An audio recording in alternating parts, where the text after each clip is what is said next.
It happened while I was reading. It was the summer after my senior year of high school. After 4 years of straight A's and constantly struggling for perfection, I was done. I decided to take the summer off. I would relax. I would take this one summer, this one time in my life, to do nothing before I began college, a career, and entered the real world. I made a summer fun list, as I had done as a child. On that list included watching all of the Godfather movies, going to the zoo, getting an excellent tan, and reading a ton of books. In 2014, I had made a summer reading list, and had been making very slow progress on it. You may notice I'm quite the list person.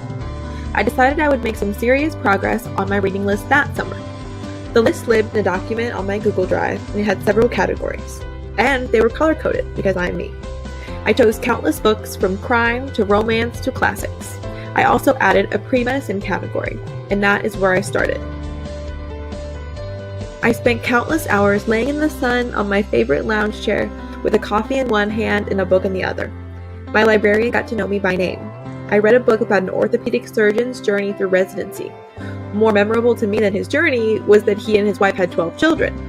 Then, about 4 or 5 books down my list, was Mountains Beyond Mountains, The Quest of Dr. Paul Farmer, A Man Who Would Cure the World, by Tracy Kidder. From the first chapter, I was hooked, enthralled, captivated.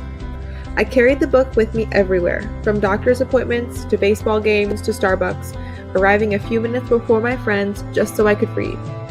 As I learned about the courageous, unconventional doctor who grew up poor, went to Harvard Medical School, and tackled drug-resistant tuberculosis and HIV and AIDS, I knew that's what I wanted to do.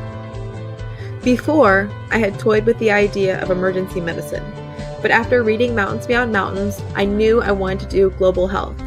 Dr. Paul Farmer revolutionized the field of global health and infectious disease treatment.